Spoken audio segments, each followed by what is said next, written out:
Hello again, and welcome back to Right Man in the Wrong Place. My name is Luke Tatum, and my oh my, has it been a long time.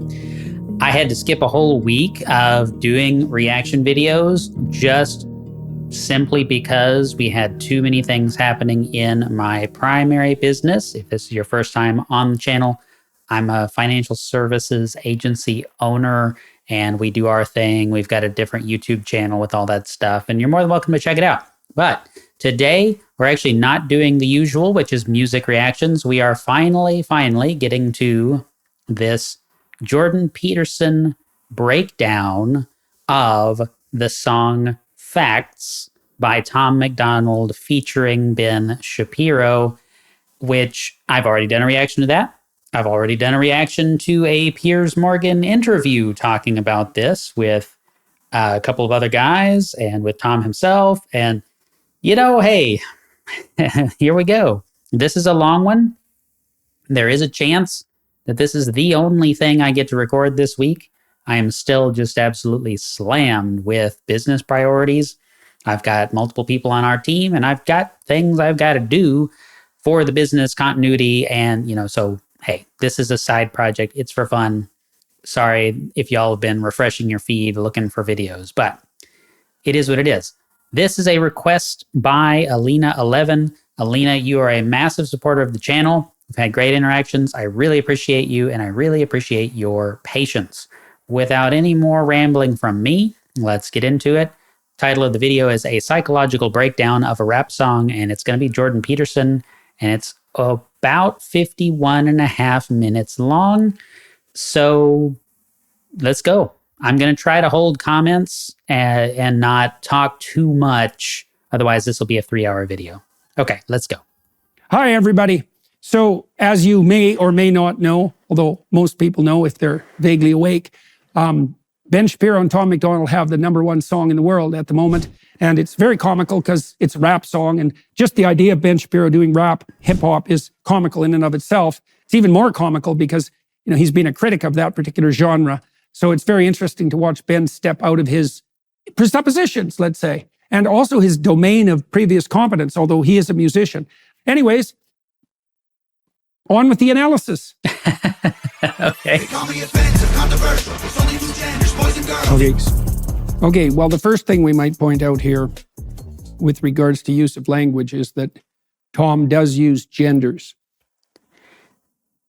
Okay, I just have to say, just as a guy who's done video for a long time, like I took a film class in high school years and years ago.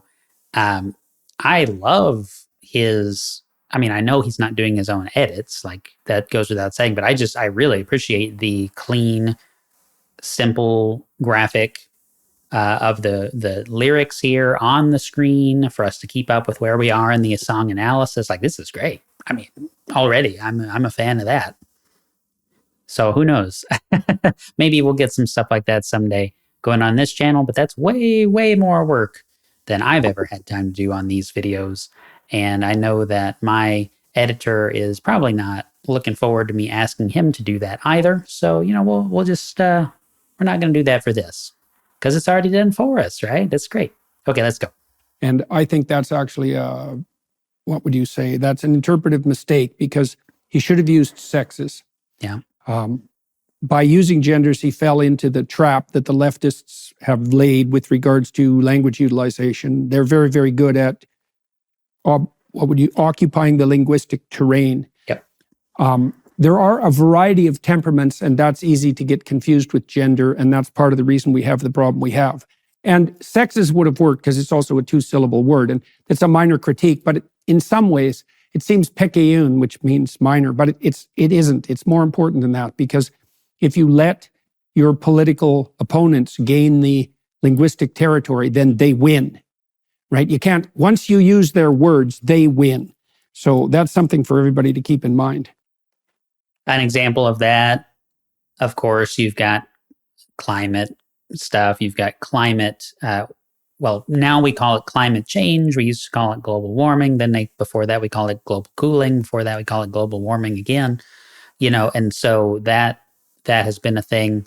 It is extraordinary how people are able to just change the terms of engagement, changing the words that people use, and kind of creating this new definition for things. I have to make sure my phone is on mute because we're going to do this for a long time.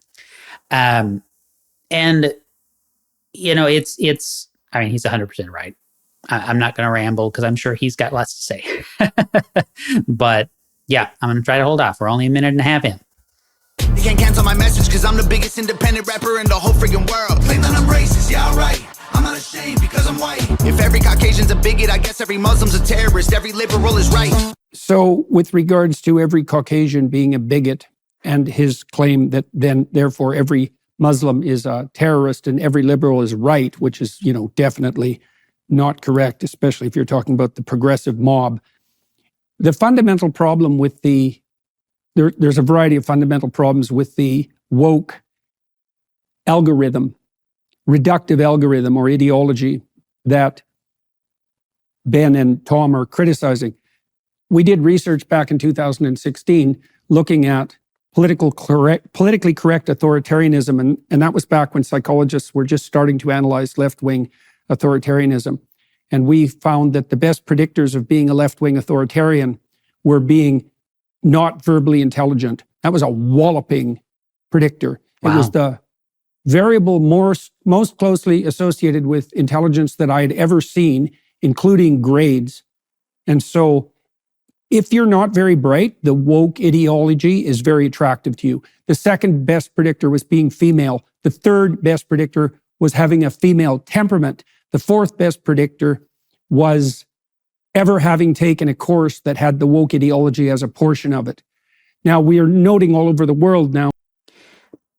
Something I will say is that, most of y'all have probably heard of something called a social credit score. That's something that's been rolled out in places like China.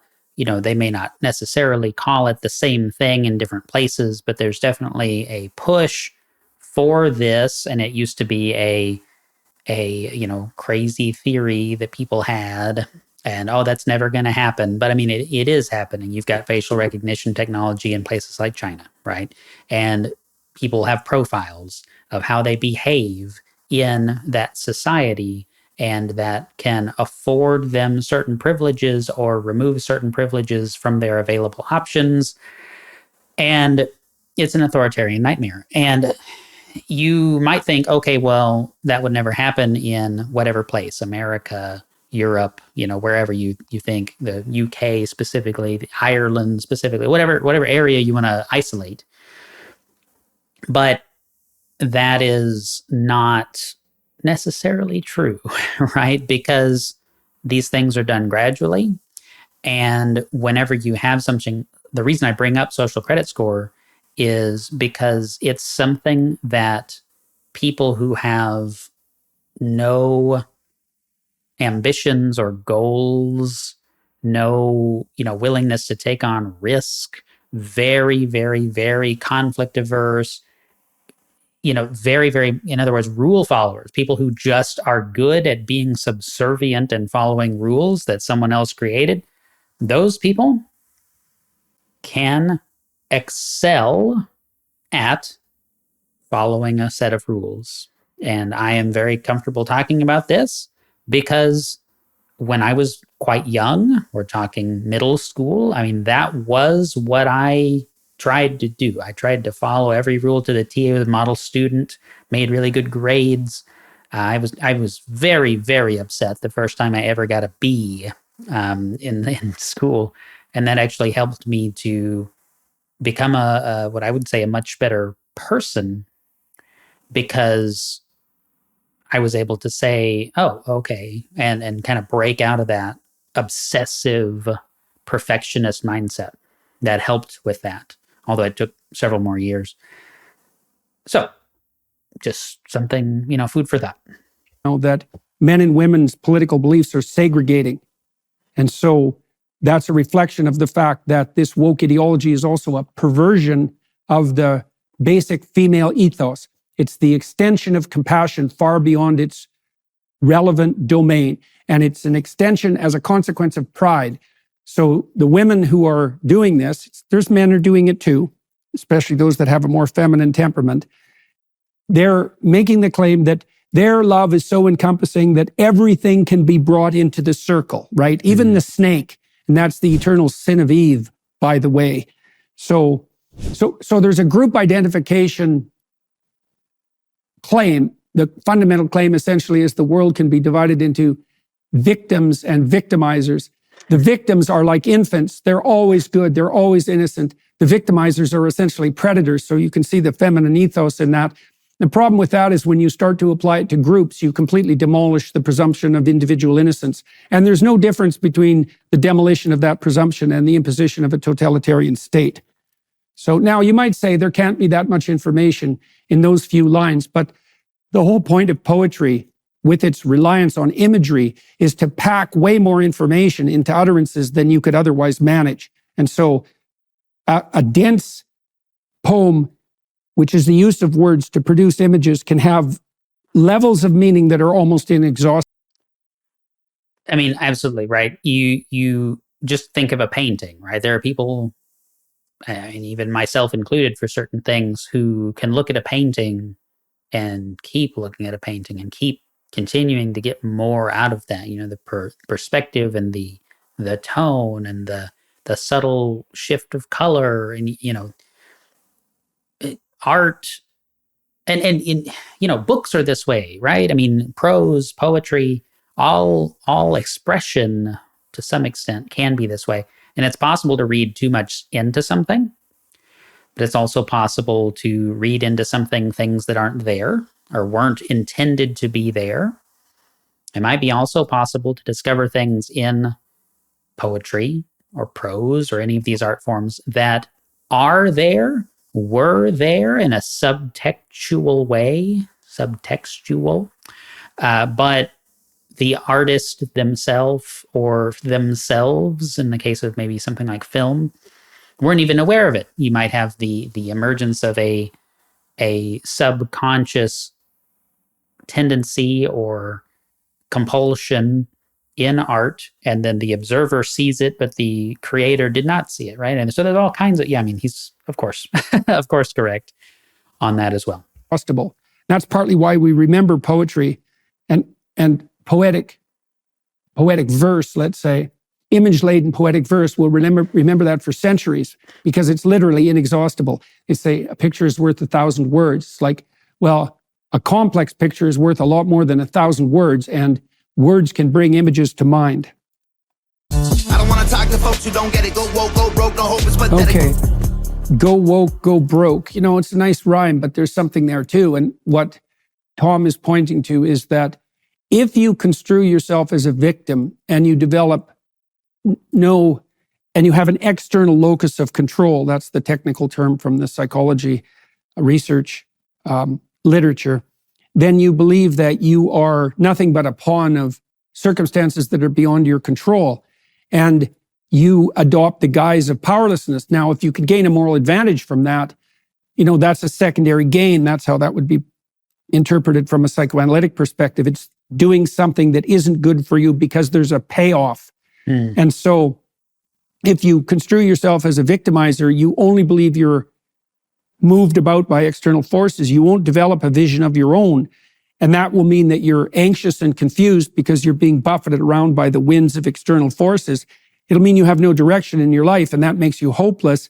The combination of those two things will mean that you have no motivation. And the consequence of that, and we know this perfectly well because highly motivated people are much more likely to be economically successful. The consequence of that is that you won't have any money. And then, of course, you'll use that to buttress your claim to victim status, and then you're in a loop. That's the dragon that eats its own tail, by the way. That's a symbol of chaos. And then you're basically in hell. So I wouldn't recommend that, as a clinical psychologist, which I still am, by the way. So, all right, next line. Not that he's bitter or anything like that. I used to work with someone, of course, I won't say her name, but I used to work in retail, and I used to work with someone who is my perfect example of that cyclical victim mentality. Like everything was an external factor. Everything was because of her race. Everything was because of, X and Y and Z external factor. And it's like, There was no subject in my years and years working with her that she ever had direct responsibility for, except for her successes. So, and we're talking about a sales environment, so we're talking about daily sales numbers. But even that, she would go, okay, thanks. I don't know. It's really weird to interact with people like that. Pro-choice, pronouns, pro-love, you're progressive, but you ain't pro-gun, no one to protect it. Okay, now here's something else to understand. So imagine that you're, compassionate in your basic ethos. So you have a more feminine temperament. You're high in agreeableness. Now, but you're also full of pride, and so you want to overclaim the utility of that and bring everything to you, clutch the poisonous serpent to your breast, as I pointed out. Okay, so what's the problem with that? Well, this has been modeled very well, even computationally. We understand this. Make no mistake about that. So imagine you set up a society that's full of agreeable people who do nothing but cooperate.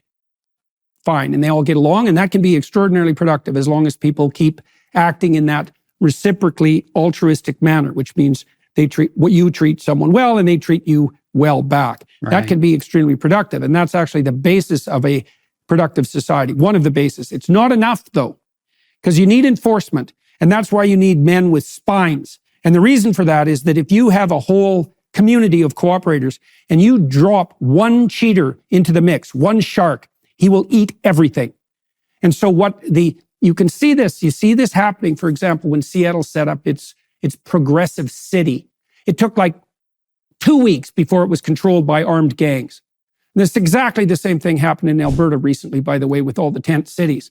So as soon as you have a place of victimized people run by the hyper-compassionate, the bloody thugs move in, and then you better watch yourself. And if you think that's not, and then, of course, if you're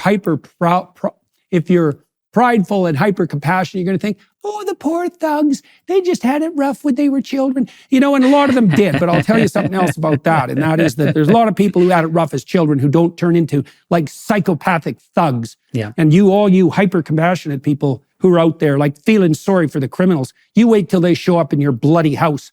You'll be thinking twice about that. And we've seen no shortage of that on the victimized liberal side. People who get mugged out in the street after they defund the police and short circuit because, oh my God, look, I got attacked. It's like, yeah, well, you enabled the psychopaths, and I wouldn't recommend that. So that's what happens. Compassion, defund the police, no protection, rule by psychopath. Okay. I've previously talked about this, but can't let it slide. We're like 20% of the way through, basically. This is great.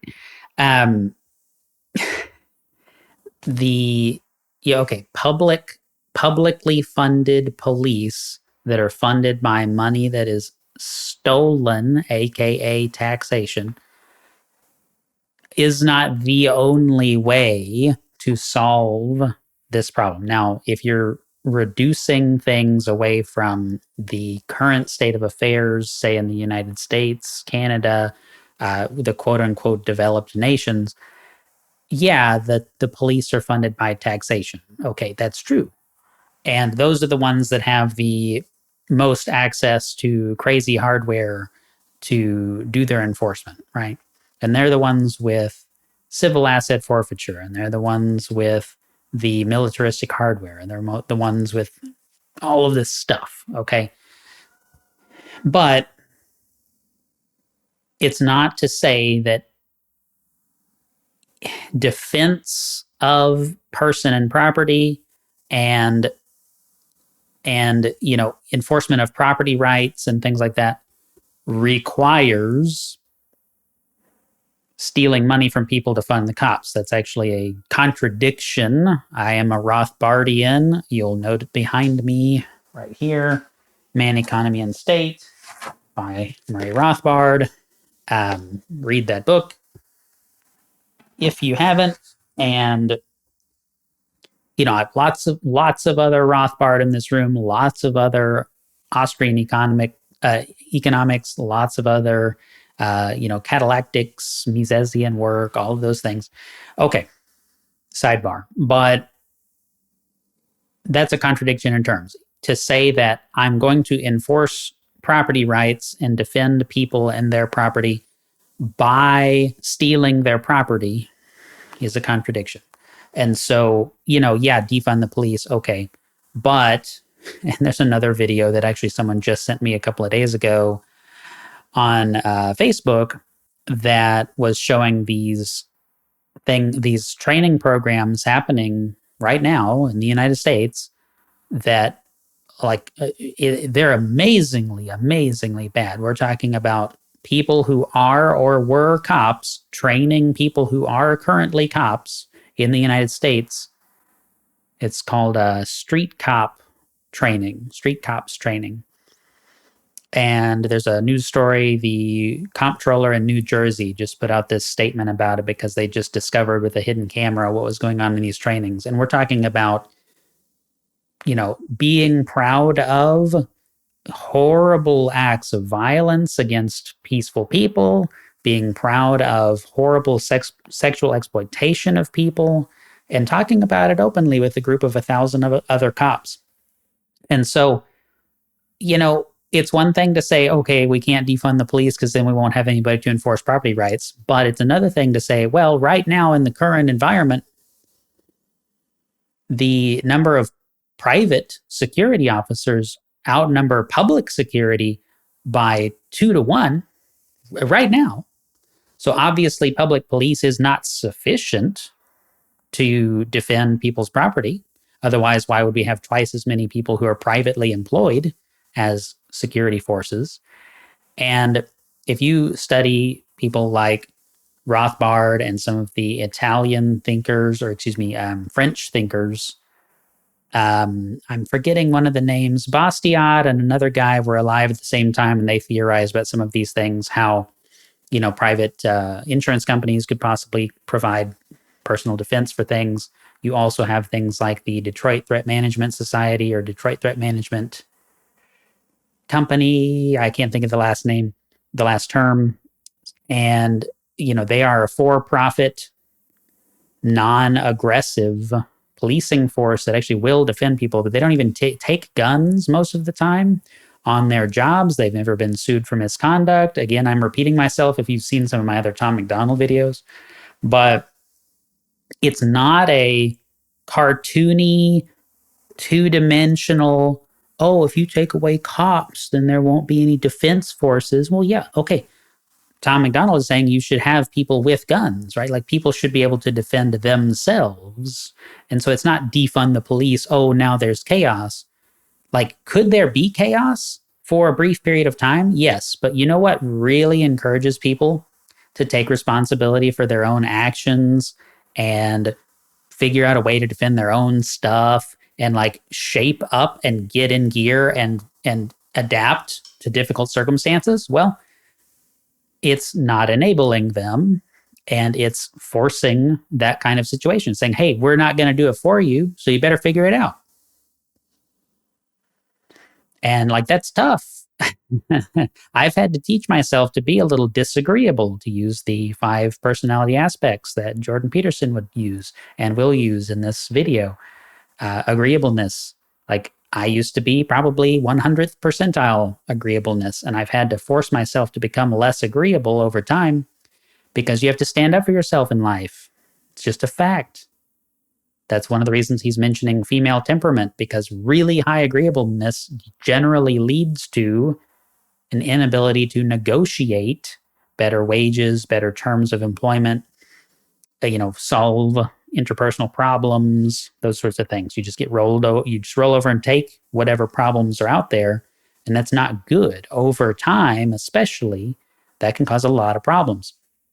And the average female is more agreeable than the average male, but that doesn't mean that there are no disagreeable females and there are no agreeable men. Like I said, I'm very, very, very agreeable by temperament when I was young. And so it's just something I've had to learn. I've had to figure out how to work through, my place in life. All right. I got to stop talking so we can finish this. Thanks for listening. Thanks for being here with me. I really appreciate you guys. Yeah, I wouldn't recommend that. Where the American flags at? Remember when people would hang those? They've been taken down. They all been replaced with BLM flags or a rainbow. Okay. So the flag idea, man, that's a complicated idea. So The idea of a flag is something like the idea of a staff. And a staff, well, you have a staff if you run a business, and a staff is something you rely on. A staff is something that supports you. A staff is something that moves you forward. A staff is something that helps you find your way. A flag is a staff with a banner. And so the banner is something around which everyone can unite. A flag is a uniting symbol. Okay, so what's a rainbow flag? I love Jordan Peterson. Those of y'all, again, if this is your first time on the channel, thank you for being here. Welcome.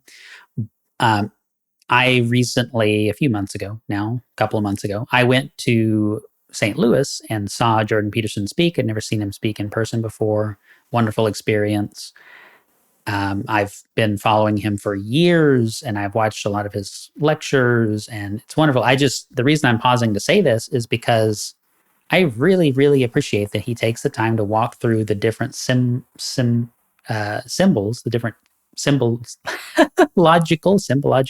aspects of what he's talking about, because most people do not think about those things when they're having these conversations. It's like you make a simple statement, and that simple statement is loaded down with colloquial interpretation and with, the weight of centuries in many cases, especially if we're talking about the word staff and a flag. I mean, that's a lot of different things that means to different people in different contexts and different cultures and societies and periods of history, et cetera, et cetera. I mean, there's a lot there, and people just throw things out like they know what they're talking about, but they don't. And it's okay, because you can't know everything. But to pick it apart and to realize what all can be in there is so important, and virtually no one does that. So I appreciate that. Well, let's think about it. It's a flag of division, literally, because a rainbow is the division of a unity, what's white, into a plurality, what's a rainbow. And you can't have a unity of plurality. Well, you can in a world where a man can be a woman, you can have a unity of plurality. And I'll tell you, that's the reign of utter chaos. Now, we already pointed out that the reign of utter chaos brings in the psychopaths, the true oppressors, the real victimizers. And so, this pride flag, what would you say? Waving, this proclamation, this praying in the streets, this false moralizing is a way of, once again, proclaiming to the world that your compassion is so overwhelming and inclusive that you can love the whole world, and that's fine, except for the snakes. And, you can imagine why women do that, because in some ways they want to advertise to men that they're going to be good mothers, and that is what they're doing, even if they don't know it. And then you might ask, well, why would men do it? And I'll tell you what sort of men do that. The sort of men who do that have no masculine utility whatsoever. And so they ape feminine utility. They act like girls. That's a good way of thinking about it. Then they can be a friend. Well, hopefully a friend with sexual benefits, right? And so loser men use false compassion pridefully as a way of attracting stupid women. And they're particularly good at doing that if they're psychopathic. And the data on that are very clear, because young women, especially naive young women, are much more likely to be sexually victimized by psychopaths and narcissists. And you might ask, well, how will the psychopaths and narcissists close themselves? And the answer is that they're not going to come out with shark teeth on, man, because then you'd know who they were. They're going to tell you how nice they are, how lovely they are, and how they care for everything in the world. It's like, you better take that with a grain of salt.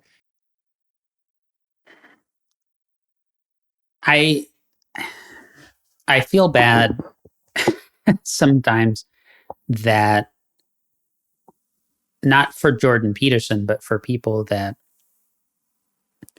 cannot get past the reputation of Jordan Peterson and actually process the things that he says on a lot of topics. Like, don't get me wrong.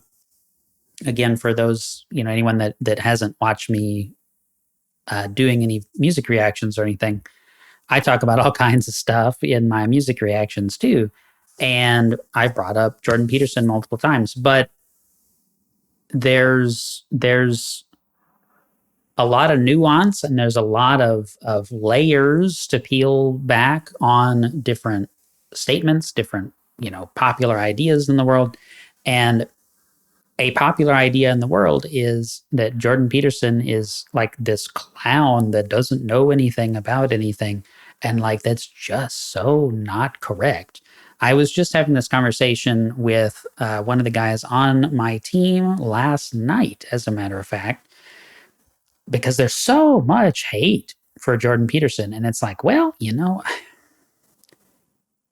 I get why people hate him, but I don't agree with that position. I'm not telling you that he's my favorite person in the universe. That's not what I'm saying. But like the points that he's making, the deconstructions that he's doing, people, it's fashionable to hate Jordan Peterson, but Carl Jung, which I've read multiple Carl Jung books, and I'm profoundly influenced at this point by the work of Carl Gustav Jung. Okay. None of these people that are out there criticizing Jordan Peterson are out there criticizing Carl Jung. There are some people that criticize Carl Jung, don't get me wrong, but it's not the same people. Well, if you deconstruct what Jordan Peterson is saying, it's effectively in almost every situation, almost every topic, it's a reflection of a Jungian standpoint on those topics. Peterson is profoundly influenced by Carl Jung. So what exactly is the problem? The problem is that he has the boldness to tackle topics that you don't like. Okay. But again, like agreeableness, disagreeableness. And, I don't want to say much here, but I've got some indirect experience with some real narcissists, not like in the way that it's popular to say that everyone you've ever been around is a narcissist, right? But like in the real, genuine, clinical, diagnosable way, narcissism, like severe narcissism. And that's what he's talking about here. And that's how it is. It's all smiles to get in the door, and then it's manipulation.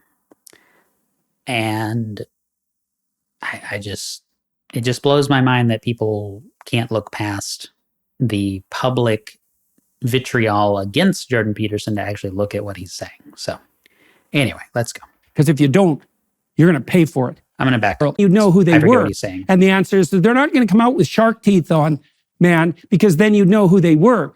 They're going to tell you how nice they are, how lovely they are, and how they care for everything in the world. Yeah. It's like, you better take that with a grain of salt, because if you don't, you're going to pay for it. Yeah. So we'll get back to that particular motif as we progress. This ain't rap, this ain't money, cars and clothes. We ain't selling drugs, we ain't gonna overdose. We ain't pushing guns, ain't promoting stripper poles.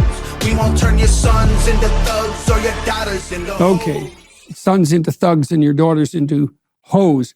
Yeah, that's a great juxtaposition, all of that. So the first thing Tom is doing is singing about hedonism, right? And that's the pursuit of, say, easy sex and materialist markers of localized success, right? And so then you might say, well, what sort of people pursue short-term mating strategies, because that's the technical biological definition, who are looking for easy sex, one-night stands, and who parade around their shallow materialism? And the answer is, we already talked about these people. We know this. Short-term mating preference is associated with the dark tetrad. Narcissism, so that's the desire for unearned social status. Machiavellianism, so that's the willingness to use manipulation to get what you want. Psychopathy, so the worst criminals are psychopaths, by the way. Psychopaths are predatory parasites. That's a bad combination. Now, first of all, those were the only 3 traits that were studied, but that didn't work out very well because it turned out there was a missing variable, and that was sadism. So if you're a psychopathic, narcissist, Machiavellian, you also end up wanting to hurt other people for your own pleasure. And those are the people who are engaging in the hedonistic strategy, right? Short-term pleasure. You see this, and they're the ones that'll enslave you. You see this in the Disney movie Pinocchio. It's beautifully portrayed because the little thugs. The first Peterson lecture that I ever watched to completion was his breakdown off over like 7 or 8 or 9 lectures of the movie Pinocchio. It's phenomenal. I'm going to take notes, by the way. I just want to say I've got a pen in my hand. I've got some paper. I'm going to take notes so that I don't have to pause as much because we're already over 35 minutes in and we've still got most of the video left because I like to talk. Pinocchio falls in with the bad crowd, little thugs, led by Lampwick, by the way. And Lampwick is a reference to Lucifer, and Lucifer is the prideful intellect, by the way. And so Pinocchio, who's trying to become real, follows Lampwick and the coachman, who's like Satan himself, to Pleasure Island, where they do things like desecrate classic works of art. We've seen plenty of that lately. And they turn into braying jackasses who are then enslaved by dark forces operating behind the scenes. You remember that? Go watch that section of the movie and see if you can figure out what the hell it means. So what does it mean? There's something deep here. And they also throw things through windows that are shaped as mandalas. Thug-ho thing is extremely deep. So I'm going to read you something that you'll find quite interesting here. I like so his this yellow is from phone the case. book of Revelation, and it's quite a shocking account. This is really a hallucinogenic vision. And so this is the vision in Revelation 17:1-8. One of the 7 angels who had the 7 bowls came and said to me, "Come, I will show you the judgment on the great prostitute who sits on many waters." Okay, so the great prostitute is the mother of all prostitutes, right? So it's disinhibited. It's the essence of disinhibited female sexuality. And what does it mean that it sits on many waters? Well, water in the biblical account is a symbol of chaos. And so chaos. underneath disinhibited female sexuality is chaos itself, right? The chaos that devours everything.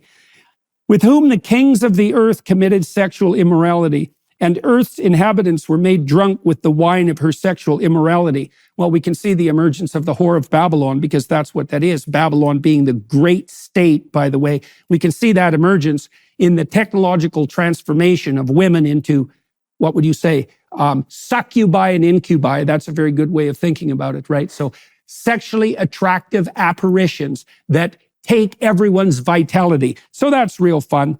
The account continues. I'm currently reading, I'd never read it before, The Richest Man in Babylon. So it's kind of funny, interesting synchronicity, right? And he carried me away in the power of the Spirit into a wilderness. And I saw a woman, the same woman, the whore of Babylon, sitting on a scarlet-colored wild beast, so that's blood-colored, essentially, that was full of blasphemous names, and that had 7 heads and 10 horns. Okay, so this is the beast of the state. And the multiplicity of heads, that's what occurs when the state no longer has its unity. So you could associate that, for example, with the pride flag, the rainbow idea, the notion that diversity can be a unity. It's the collapse of a unity as a consequence of the death of God into the beast of the state. Okay, so what rides on the beast of the state? The idiot hedonism that power-mad tyrants entice you with to turn you into slaves, right? Now, this hallucinogenic account is a image-laden, imaginative description of how societies collapse as such, so how they collapse in eternity. So the woman was clothed in purple and scarlet, and she was adorned with gold and precious stones and pearls. So she's beautiful and attractive and looks valuable, and that's her cover story. And she had in her hand a golden cup, same sort of thing. A golden cup is generally the container of the redeeming fluid, let's say, the redeeming liquid, the water of life, the blood of Christ. And so this is an inversion of that. It's the golden cup that was full of disgusting things and the unclean things of her sexual immorality. So that's a pretty damn rough image, you might say. And that's what she's offering the world to drink. Great. On her forehead was written a name, a mystery. Babylon the Great, the mother of the prostitutes and of the disgusting things of the earth. Okay, well, that's fun. Now, I wrote a whole article about that called Identity, Individual and the State versus the Subsidiary Hierarchy of Heaven. I wrote that for the Alliance for Responsible Citizenship with Jonathan Pageau, where we took apart this particular imagery. So what happens in the Revelation story is the whore of Babylon sits on the degenerate beast of the state, offering everyone hedonic delights allied with power, and the beast eventually kills the whore. And so what does that mean? It means the bloody tyrants will offer you everything you want. And you can have it right now, just like the half-wit dimwits in Pinocchio's Treasure Island. But eventually they will take everything like that from you. And you can see that already, not least in the fact that young people are becoming sexually sated and overflowing in a manner that's actually stopping them from forming relationships, stopping them from getting married, stopping them from being with one another, staying virginal. Like the end result of hedonic licentiousness, and this is what Tom is pointing to, the end result of that is that nobody ever gets anything pleasurable at all. Right? So I wouldn't recommend that either. So let's continue. I don't care if I offend you. I was playing to upset you. Okay, so let's think about offense for a minute. Okay, so here's why you have ideas. Now, you have ideas so you can orient yourself in the world in abstraction. Now, you might want to think something through before you do it, because if the thing you want to do is stupid and you think it through and you understand that you will come to a bitter end if you pursue that course, then you can kill that idea. Now, maybe you're kind of fond of that idea and you've invested a lot in it, so there's going to be some goddamn pain when you kill your own stupid ideas, and that'll make you offensive to yourself. Now, maybe you can offer those ideas to other people, and you offer them, you say, what do you think of this? And they go after you hard and they kill the idea. Well, of course, that's going to hurt your feelings because it's part of you that's dying, but it's a stupid part. That doesn't mean there's not going to be any pain associated with it. And so it's often the people who oppose your ideas most dreadfully who are in some sense the force that keeps your stupidity in check. Now, that's not always the case, but it's frequently the case. And so what this means, you have to understand what this means, is there's no genuine critical thought without hurt feelings. Do you understand that? No critical thought without hurt feelings. Okay, so then you say, well, we'll dispense with critical thought because we don't want anybody's feelings to be hurt. So then they wander off a cliff and die. And so that's not a good substitute. We evolve thinking, so our stupid thoughts could die instead of us. Now, the death of a thought is still something that's associated with a certain degree of emotional dysregulation because the chaos that thought constrained is released when that thought dies. And the future vision that was associated with that thought disappears as well. And so there's a certain amount of dissolution of hope. But it's better to have your stupid thought die than for you to suffer directly, physically, or even die.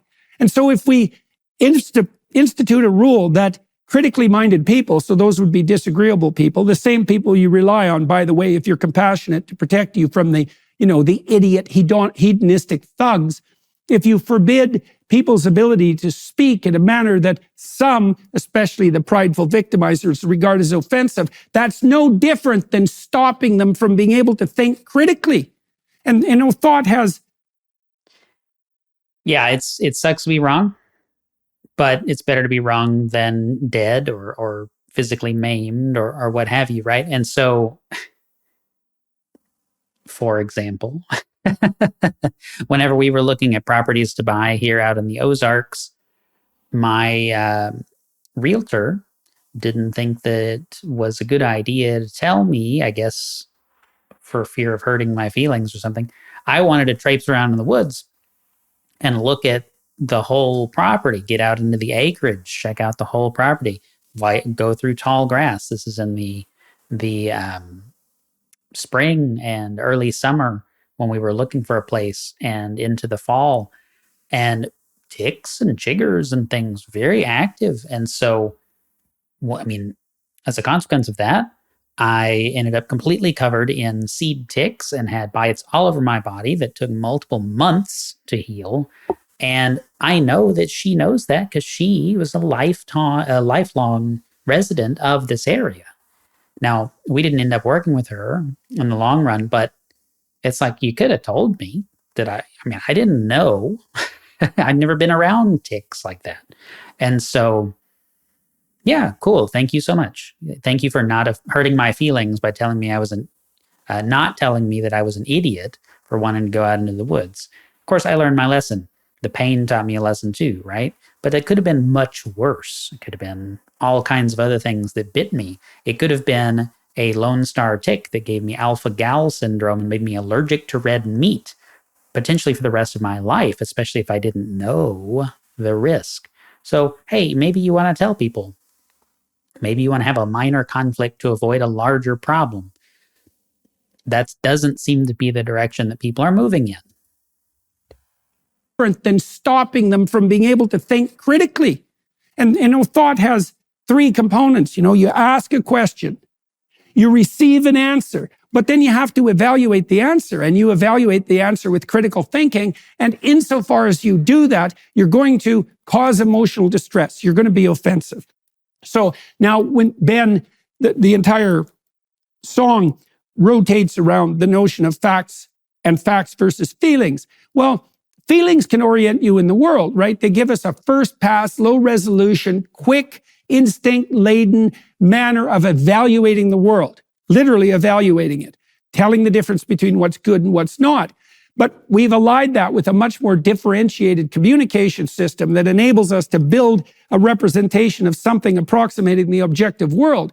And what we generally do is we refine our emotional commitments with the facts that we gather around us, because we can be led astray by our instinct. So, for example, the instinct of a compassionate woman is going to be to feel sorry for like everything and everyone. And fair enough, because there's lots of misery in the world, and there are true infants, and there are children that need to be taken care of, and there are old people, and there are sick people. It's like, so I would say to women, it's like, go out and find someone that actually needs to be taken care of, that would take some work. Have a child, for example, instead of inventing victims so that you could pretend to be female. And so that's exactly what's going on here. So, all right, continue. Okay, there we go. All right, so here's another way that feelings can be perverted by the narcissistic. Now, if you cry, that's a distress cry. And you're showing that you're dissolving. You're dissolving in the salt water of tears. And what's dissolving is your adaptive stability, right? You can't handle it. You can't manage. That's why you cry. You're overwhelmed.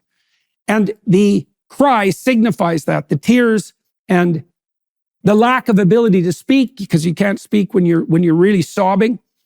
It's a distress cry that's sent out to the world to gather attention and resources. Okay, now, if you're a child and you're crying because you have a diaper pin stuck in you, to use an example from like 60 years ago, or you're too hot or you're too cold, and all you can do is lay there. So what do you got? You can cry, and that brings attention to you, and then care. And now attention is a very valuable resource. Okay, so what does that mean? It means pain cries can be gamed by narcissistic psychopaths. Yep. That's what it means. Yep. And so we know this because obviously the worst people are going to guise themselves in the highest form of moral virtue.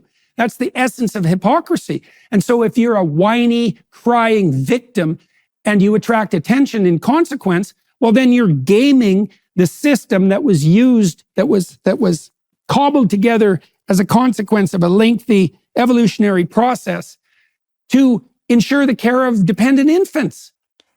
Again, narcissist, right? So say anything to get you to open the door back up to them and let them back in and try again so that they can inflict more sadistic harm. And I mean, it's a cycle that repeats until you tell it to stop. Evolutionary process to ensure the care of dependent infants. You're mimicking that, and that's a terrible form of theft. You're taking from the people who are genuinely in need, and you're deflecting all that attention to yourself. And why are you doing that? Well, so that you don't have to bear responsibility for your own life. How's that? So that you can sponge off on someone stupid enough to feel sorry for you. And then you can wave your bloody flag of your divisive flag of moral virtue out in the streets instead of like going to volunteer in a hospital to take care of sick children or having a baby, for example, which is where all that superfluous maternal instinct should most genuinely be directed. We know perfectly well. And I'm not doing a very good job of just taking notes to talk about later. I've got a few, but I read a book not too long ago called What's in It for Them by Joe Polish. So instead of what's in it for me, what's in it for them? And it's Joe Polish is a extremely well-connected guy that works with some of the, richest, most successful entrepreneurs out there. And, it's basically a book about how to treat people and how to focus on what's important to them, how to help them solve their problems and all that. And he, as a way of learning or teaching yourself some much needed humility and some of these things. I mean, he recommends at a couple of different points in the book to go volunteer at a soup kitchen, go volunteer doing some stuff that nobody's going to pay you for, reward you for. Don't take pictures of yourself doing it. Don't do it for clout. Just go do it. Spend some time doing things to help other people because you want to help other people. And, it's just, and that's not the only example, but it's a recent example from my reading.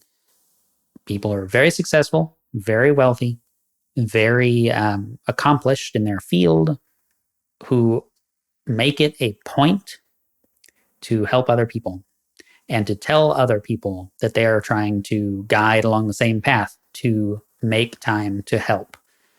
In my book, one of my 5 steps is help others.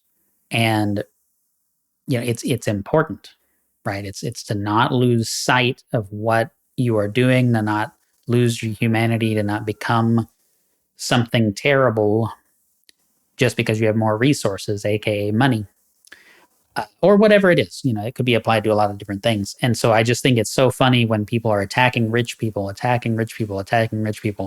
And some of these people are extremely wealthy, especially the political types, Elizabeth Warren, et cetera, attacking rich people just for the sake of because they have wealth. And it's like, oh, okay, but are those people bad because they have money? That doesn't even make sense. That's not there's no connection between those two things necessarily.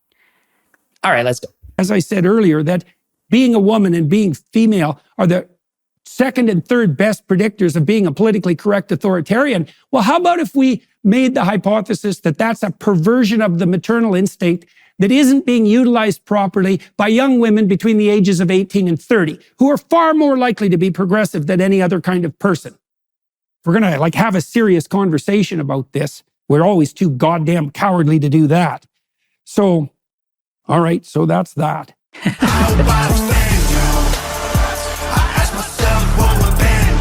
Okay, so Tom asked, what would Ben do? Now, this brings us to a discussion of personality. So it's one of the things that makes this video so compelling and interesting is that Ben and Tom are quite different in personality in a subtle way.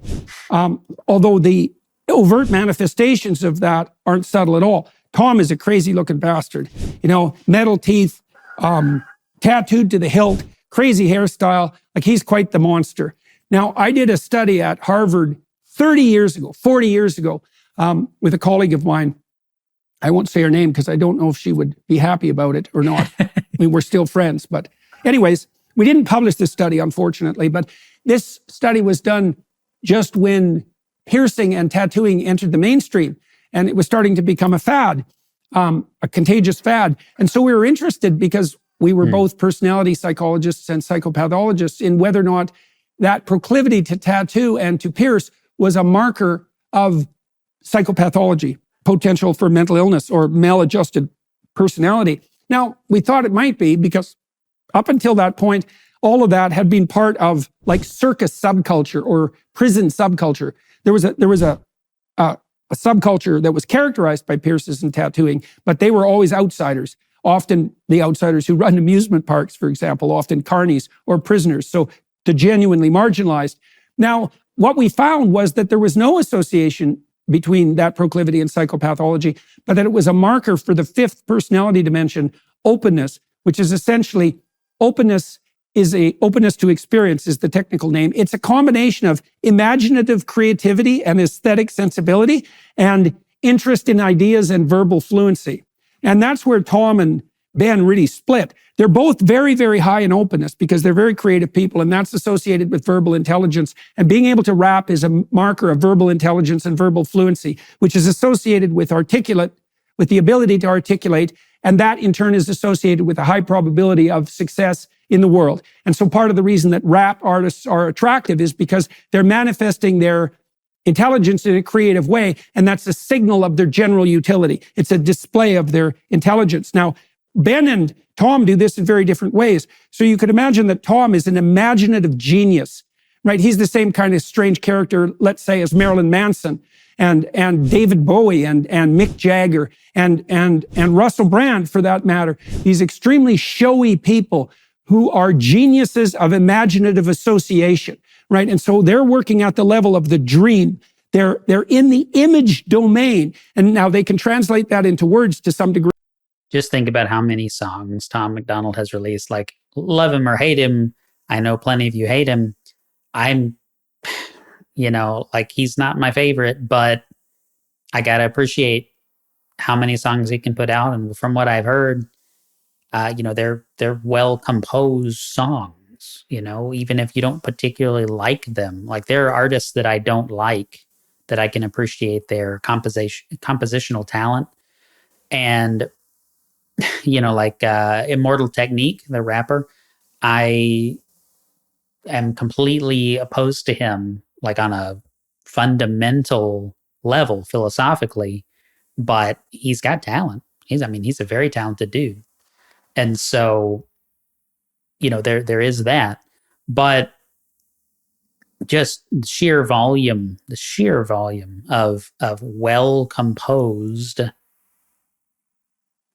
thoughtful tracks. It's crazy. It's Jonathan Colton, a folk rapper. He's known for doing the song Still Alive, which is the credits music for Portal 2, the video game. And he did this thing for a long time called Song a Week, and he would write a new song. It was hilarious most of the time, for weeks and weeks and weeks he would do that. Or I should say months and months. I don't know how long it was, but he did a lot of music. And it's just crazy. It's crazy to see creative people doing that. I've written one book, and it's nonfiction. And, that was a huge undertaking. It's still a huge undertaking. The audiobook was a huge undertaking. But the thing I used to do back in school, because I was so bored back when I was in like high school, I used to write a short story every day. And that was really cool because I was grappling with new ideas and pushing myself in compositional talent and stuff like that. But I don't do that anymore. I find it very hard to write fiction now. So anyway. Agree as well, and that makes them poets. So a poet is an intermediary between the semantic and the linguistic and the imaginative. And then you can imagine that there are experts of creativity. Some of them are experts of imagination, and some of them are experts of word. And Ben is an absolute bloody master of word, although he's not anywhere near as open on the aesthetic side as Tom. Ben's quite a conservative person now. He's very, very high in conscientiousness, orderliness, dutifulness. That goes along with patriotism and so forth. He's very high in that. But, he's a very conservative looking person. Short haircut, uniform suits essentially, but unbelievably verbal. And so that makes him a rapper. It's interesting to see him working with Tom because Ben, with his almost purely verbal intellect, although he's interested in music, so it's not a unidimensional guy, but he can ally with Tom to delve into the imaginative realm. And that's what they did with this rap video, which obviously caught the spirit of the times because it's the #1 song in the world at the moment, which is like absolutely hilarious beyond conception that Ben Shapiro is now, a star rapper. It's especially comical because he also criticized rap because its excesses offended his excesses offended his conservative temperament, there was some utility in that insofar as it's a culture that promotes the thug-ho juxtaposition and thus the Whore of Babylon and the Scarlet Beast, which is not really a very good idea. But you could argue on the open side that he failed to understand the cultural significance of hip hop and rap as a genuine expression of artistic endeavor and creative intelligence. And so, but being somewhat exploratory in his nature, even aesthetically, he decided to go ahead with this rap song and collaborate with Tom, and they look like people on the opposite end of the universe. And the collaboration produced something that was quite stellar. Now, you can take tremendous liberties with your imagination. I don't know about stellar. I mean, the song is fine, but you can watch my reaction if you want to. If you want me to talk about that, you can watch that. Imagination, right? So that's what creativity is. Tremendous liberties with imagination. You can dream all sorts of insane things. Well, why? Because you don't act them out. When you dream, you're literally paralyzed. So you can't go around and act out your stupid imaginative ideas and die, right? And so, but you experiment like mad. Now, the problem with that broad experimentation is that a lot of it's going to be noise rather than signal. A lot of it's going to be off the mark. So then you might ask, well, how do you see which of your creative ideas, the plenitude of creative ideas that you've produced, are off the mark? And one answer is you talk to other people and you get their critical feedback. But that's particularly useful when you're doing that with someone like Ben, because Ben has a very, very high level of verbal intelligence, like it's off the charts, and verbal fluency as well. But he's also quite disagreeable, impolite. And so that means he'll tell you what he bloody well thinks. And you might say, well, that's pretty hard on me. It's like, no, it's hard on your stupid ideas. Now, if you're desperately identified with your stupid ideas, Now, Ben Shapiro has a couple of pretty stupid ideas, though, let's be real. then that's going to feel to you like a death, you know? And so, and you might fight to the death to protect yourself from that happening. But that's not wise, because you should subject your ideas to stress test. So Tom's radical imagination has allied itself with his admiration for Ben. And I don't just mean within this video. Obviously, Tom is an admirer of Ben. And the reason for that is because Tom has enough humility to subject his wild imagination to the critical evaluation of the intellect. So openness to experience bifurcates into interest in ideas and interest in aesthetics. And the really wild creative artist types are high in interest in aesthetics. Women are slightly higher in that, by the way, too. And they're interested in fiction, for example, compared to nonfiction. And they're interested in people rather than things. That all stacks up on that side of the openness equation. Whereas the more cut and dried intellectual types like Ben, they're less elusive in their thought processes, and they're more allied with the forces that criticize thought and hone it rather than generating it in this imaginative sense. Now, that's a lovely playoff, right? Because you're in a stellar position if you can have a collaboration in your own mind like the one that Tom and Ben established, where you have someone who's wildly creative talking to someone who's wildly critical, because then you get a plethora of ideas and you can kill all the stupid ideas off until you're left with just the shining examples of the most brilliant ideas. And then you don't die because you're stupid and imaginative, and everybody benefits from your creativity. So I love it. I'm just pausing this time to say, I hear that one of the roosters is on my front porch. He's right on the other side of my front door of this office. I really hope you're not having to hear him crow over and over and over. But it is what it is. So let's go. Anyway, so that's why Tom is turning to Ben. And that's one element of the creative logos turning to the other. So here's another way of thinking about this. So when God throws Adam and Eve out of paradise, he sets up these cherubim. They're monsters, monstrous angels, terrifying. And they are accompanied by this sword that's on fire that turns every which way. So this is a sword that cuts and burns, from which you cannot escape, right? That's what it means for it to turn every which way.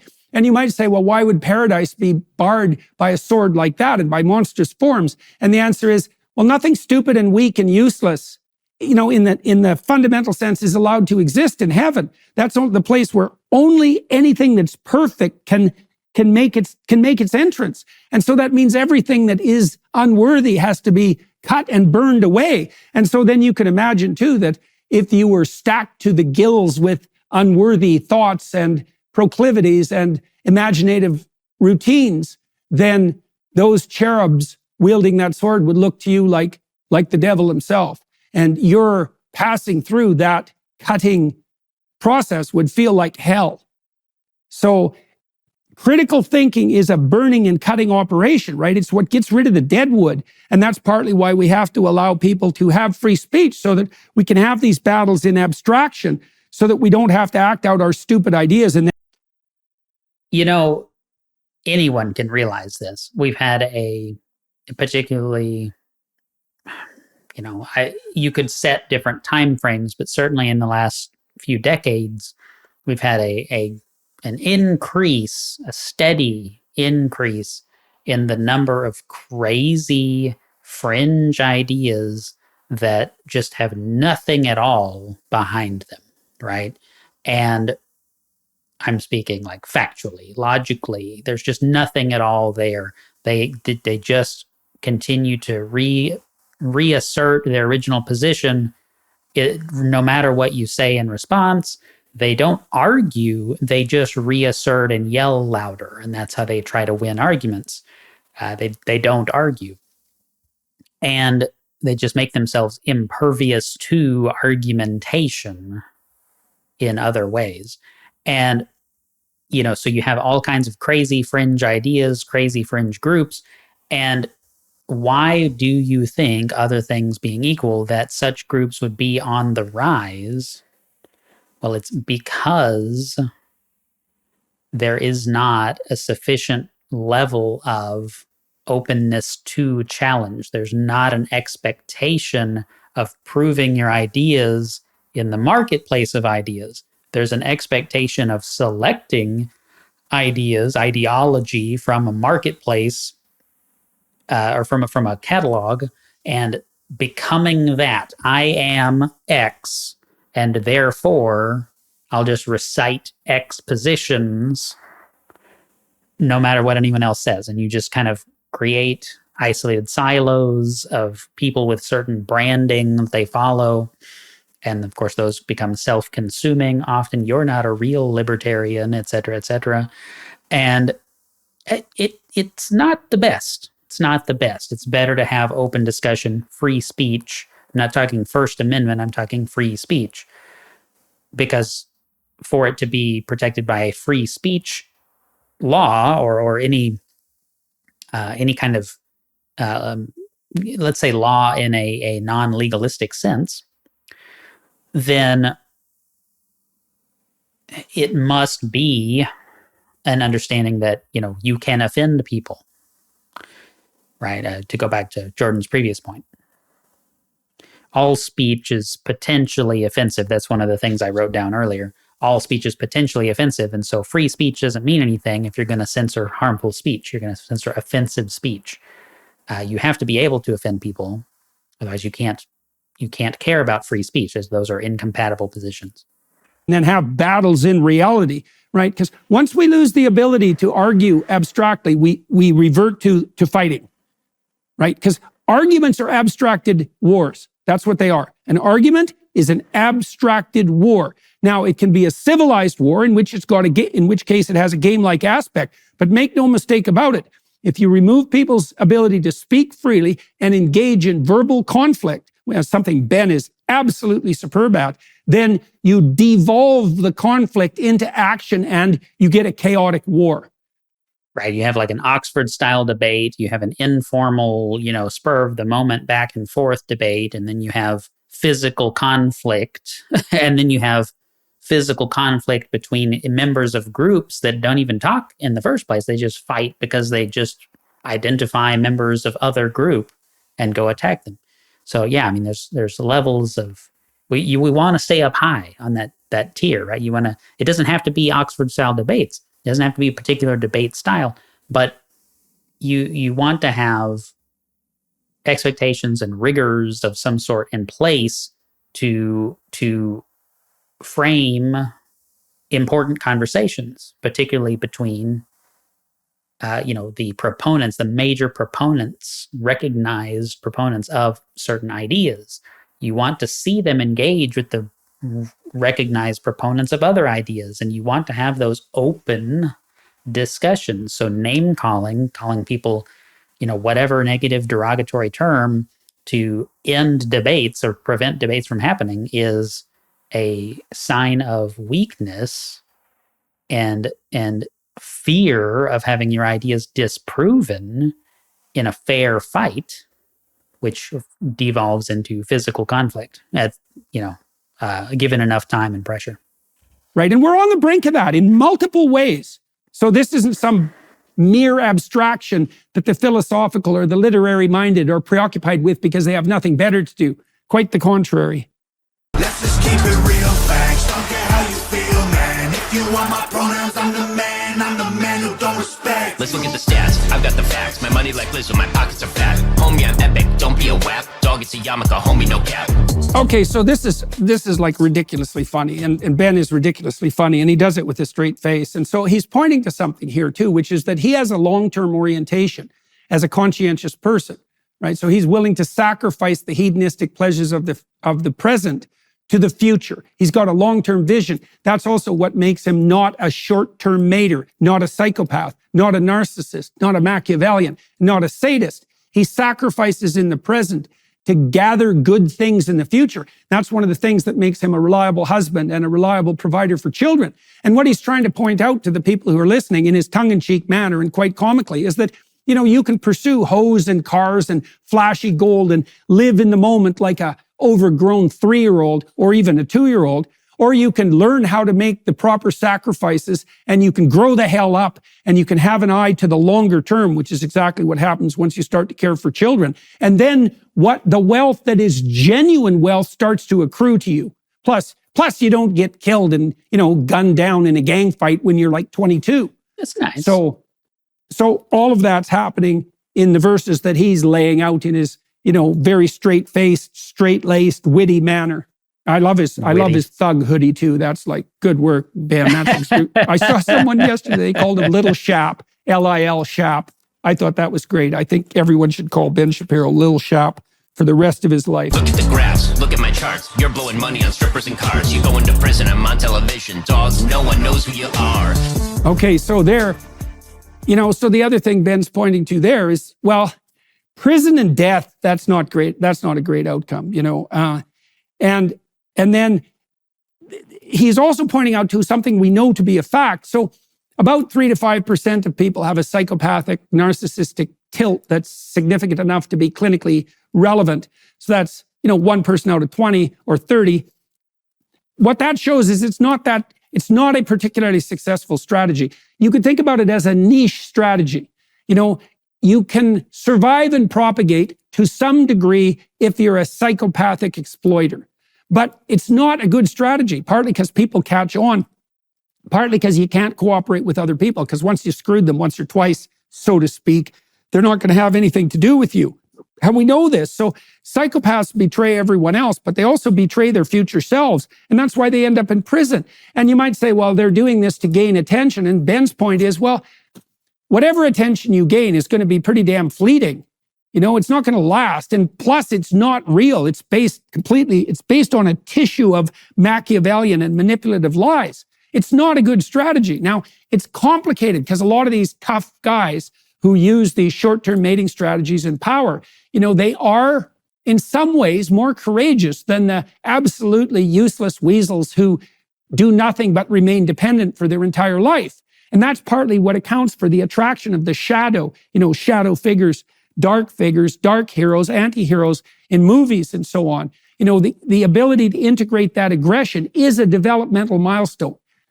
A boy who's too dependent has to integrate his aggression so that he can push his mother away, even aggressively, and move into the world, right? So the aggression has its place. You can't dispense with it. You can't surgically excise toxic masculinity or the testicles that give rise to it, which we seem to be doing to a radical degree in our society. It has to be integrated. It's everything in its right place, right? Everything in its proper order, everything properly subdued and set where it's supposed to be in the proper heavenly hierarchy. It's the fundamental, divine masculine function is to order things, right? If you study that kind of stuff. That's Adam's job, by the way. That's the job that God gives him in the Garden of Eden, right? To name everything, to speak properly, and to put everything in its proper place. And that's what Tom and Ben are trying to do in this video, in this artistic way. And that is what everyone who's listening to it is trying to. there is maybe a little bit of like Jordan Peterson giving a little too much credit to Ben Shapiro and Tom MacDonald here. Like, again, right, you can read too far into things and like you can see more than is there from the composer's standpoint and whatnot, right? Ben Shapiro like will commit the most egregious logical errors from time to time in not holding the same standards, the same logical rigor to multiple different countries. I'm not going to say what country I'm talking about. If you would like to know, we can talk about it maybe on a one-on-one basis. But algorithm, you know how it is. Just know that he doesn't treat every country the same way. And there's no explicit reason for that other than his preference. So he is not, the primary reason, one of the primary reasons that I don't care for Ben Shapiro just in a general way. Like, I don't watch Ben Shapiro videos, but I've seen some, and it's not great. It's one thing to be competent and perform well in a social setting and give good speeches and those kind of things, but it's a completely different thing to be called on inconsistent application of your ideas and to just weasel out of that and name and call or something to pretend that didn't happen and to refuse to face certain parts of your... Oops, I didn't mean to unpause. Certain parts of your soul. So, okay. If they don't know it. Okay. I make racks off compound interest. Y'all live with your parents. Nikki, take some notes. I just did this for fun. All my people download this. Let's get a billboard #1. I don't care if I offend you. I was put here to upset you. You can cry and you can scream. You can riot in the streets. That goofy smile that Ben had, he like points at the camera. It's so funny. It's the best part of the whole video. I ask myself what would Ben do. Let's just keep it real facts. Don't care how you feel, man. If you want my pronouns, I'm the man who don't respect you. Okay, so let's look at that for a minute. I'm the man who don't respect you. Okay, so now imagine women have this problem with men, right? Because they have to evaluate men to distinguish the genuine providers, the genuinely productive and generous men, and hopefully a man with a spine, from the psychopathic narcissists who act like that but aren't the real thing, right? And we know that younger women have a more difficult time with that than older women because they don't have the experience. Now, men have an analogous problem, which is how to differentiate between the women who pretend to be compassionate and caring and therefore productive and generous, and who do that to elevate their femininity and their moral status, and women who would actually commit, let's say, to a long-term relationship and to the care of actually dependent people, which is very hard. It's very hard to care for infants. It's very hard to care for sick old people, right? And that's a lot more difficult than parading around your compassion like a false flag. And so when Tom says that I'm the man who don't respect you, what he means by that is that he has developed the perspicacity, the acuity of vision to distinguish between people who are truly compassionate, and so that would be the genuine mothers of the world or those with a genuine maternal impulse, and those who are just parading this false flag to look good for their friends and for anybody who's foolish enough to be entranced by their claim. So, all right, let's continue. You mad. I guess it's cool to be the victim. Well, I'ma be the man. Oh, yes. So I'm going to be the man. So what is Tom saying? It's like, well, he's being called upon to be a compassionate ally. And he has enough sanity to distinguish between false and true compassion. And he's decided that even if he has to suffer the slings and arrows of outrageous fortune, he's going to be a tough guy. And he's going to say what the hell he has to say and let the chips fall where they're going to fall. Now, I would say also, for you men that are listening, that's also something that makes men truly attractive to women who are actually discerning, right? That capacity to stand up against the mob, the psychopaths, and to differentiate between genuine and false compassion. And you really need to do that as a father, and you learn this when you have little kids, is that you have a finite amount of energy and you want to devote it to the care of those who are truly in need. That'll be your parents at some point. It'll be your wife at some point, you as well, because everybody gets sick and old. But even more importantly, it's your children. You don't want to waste that energy on the false cries of the, what would you call, the falsely oppressed. And we're being called upon to do that nonstop. That's really right at the core of the culture wars, and all that's being pointed to in this video. That's why it's #1 video. It's not just, it's a joke, but it's a joke that hits the target. A joke doesn't become that popular unless it hits the target. You sad, you sad, you sad. You just try to get attention, being triggered's all you have. You mad, you mad, you mad. You blame everybody else for every problem that you can. Yeah, okay, so there, Tom talks about being triggered and getting attention that way, so that's that false cry. And then he moves into the next part of this song, which is a discussion of madness, let's say. You mad. Okay, well, mad has two meanings, right? You're angry and bitter and resentful, like Insane. Cain, who ends up killing his idol, his ideal, Abel. So you're mad, you're angry, you're bitter and resentful. Bitterness and resentment, man, those poison your soul. That plus arrogance and deceit, and you're definitely in hell. And then mad is also insane. And if you pursue these short-term strategies of hedonism and power and chaotic divisiveness, there's no difference between that and insanity. So the madness goes two ways. And of course, as you descend into madness, you're going to become more angry and destructive. And then you get another vicious circle going. So yeah, that's not good. Guess it's cool to be the victim. Well, if that's all you've got, when Tom said he's not going to be the victim. And then, one of the things that you learn in the story of Job, for example, so Job is terribly tortured by God, terribly. He loses everything and becomes extremely ill. And he refuses to play victim. As a matter of faith, it's a proclamation. Everybody has a reason to construe themselves as a victim. Life is very, very difficult, and unfair things happen to people all the time. So do you play the victim? Well, playing the victim is the eternal pathway to hell, fundamentally, especially when you also then start to identify the victimizer. Because if you're a victim and you're innocent, then the victimizer is the perpetrator. And the ultimate perpetrator is nothing else conceptually than Satan himself. And so once you've placed Satan himself in the midst of a group, let's say the Jews, then there's absolutely nothing that bars your action. And so then you can have all that resentment and anger and madness. It finds its target. You wonder why the Nazis went after the Jews. It's the eternal story. You put Satan himself, right, the victimizer, in the midst of an ethnic group, which is like the definition of racism. And you play this game that all the virtues on the side of the poor innocent victims as if they're innocent babies, and they're not. And all the perpetration is on the side of the victimizers.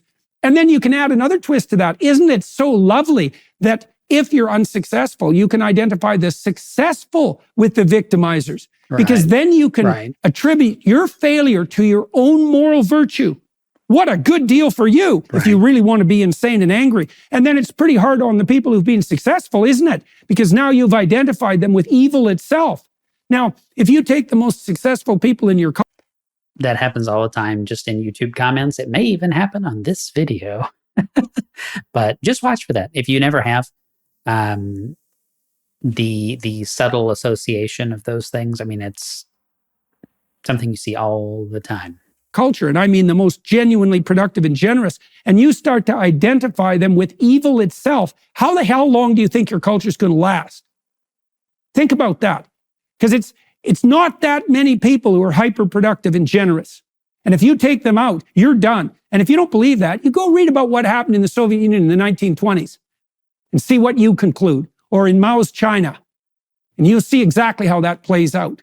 And you might think if you're a bitter, resentful, angry, mad, sad victim, well, it's worth it because the whole goddamn system is so corrupt it should be burned to the ground. It's like, fair enough, but you'll be one of the people who's thrown by your carnivorous allies onto the fire first, along with everyone you love. And I wouldn't recommend that. You said, you said, you said, I will never say I'm sorry, I ain't taking nothing back. I don't care if I offend you. I was put here to upset you. You can cry and you can scream, you can riot in the streets, you defunded the police. Now there's no one to protect you. I hope I offend you.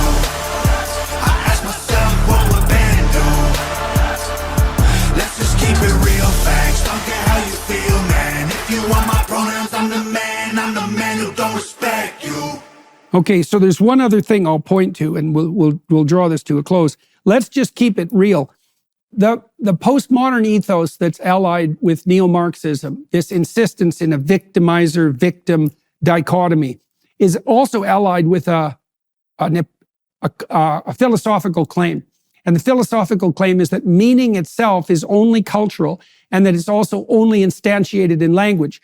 And if you accept that, well, then you can play the game of assuming that gender, for example, is nothing but a cultural construct and that people can be anything they say they are. Because you're making the claim that the world's reality is instantiated entirely in the semantic or the linguistic. It's the ultimate pretension of the Luciferian intellect. It's a good way of thinking about it.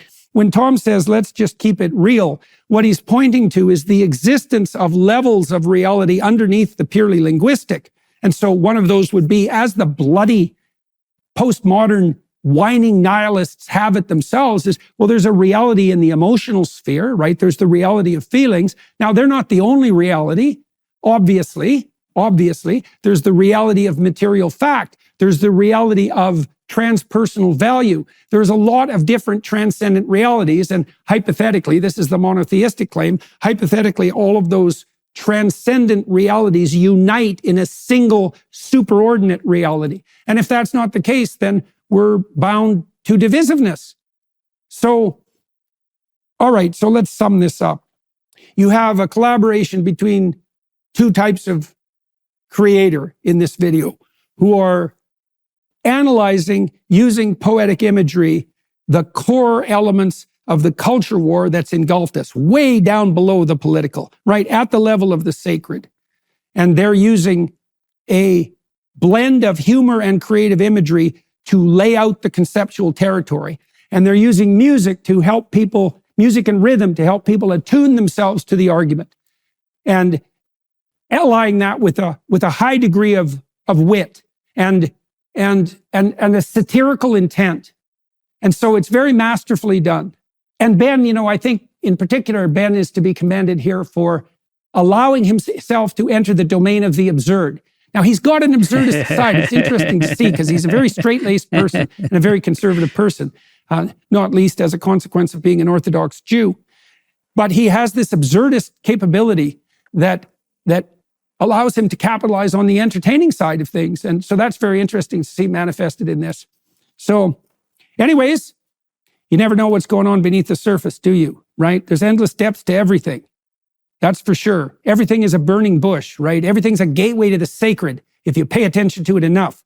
And that's definitely the case with cultural productions of this sort, especially when they strike a chord. And so that's why I thought it might be worth running through an analysis of this preposterous piece of artistic production. Thanks very much for your time and attention. Preposterous. No, that was wonderful. An analysis that really only Jordan Peterson could really deliver, right? Because he's able to call it what it is, but also look even further than what the artist probably had in mind in crafting it. I've already said lots. He's already said lots. I'll look at my notes. There was this thing about the Crimson Beast with the multiple heads. This idea that, of diversity. So, America's the melting pot and all those things. We've all heard that our whole lives. But there's a difference between diversity of ideas, diversity of individual talents and perspectives, and diversity of group representation. Those are completely and utterly different things. And so you could have people from different, ethno-cultural backgrounds that have very similar ideas to one another and say, look, we're diverse as an organization, a company, a government, or whatever. Look, we're diverse. We're hiring more, people of this and that and all these specific, identified categories of oppressed people or whatever, and say, look, we're supporting those categories of people. But if all of those people agree with each other on every significant topic, then is that really diversity? I mean, are you checking a box, or are you checking your thinking by bouncing it against other people who have varying viewpoints? Now, it's not to say that an organization should get every possible viewpoint and give them all positions of power and influence, because they can't function in any way together, right? So it is something that must be balanced. There is a yin and a yang to this, and the truly productive comes from seeing multiple sides to an issue and integrating those, not necessarily integrating, but finding a path that recognizes both. Completely and utterly ignoring, say, the yang is not a path. It's an enforced illusion that must come apart, right? And so that was an interesting thought that I had there. And I already talked about free speech. I think Jordan may have explicitly said this, but I also wrote down people make decisions emotionally and then back up with facts that they choose. I don't think he quite said that. But I'm in, ostensibly sales, even though I think of it more as education.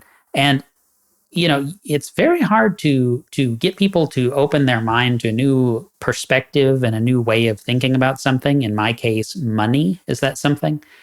If you're a disagreeable, like intentionally disagreeable, like hard-nosed, picking fights kind of person, you need to be pleasant to interact with in order to make headway in convincing people of things.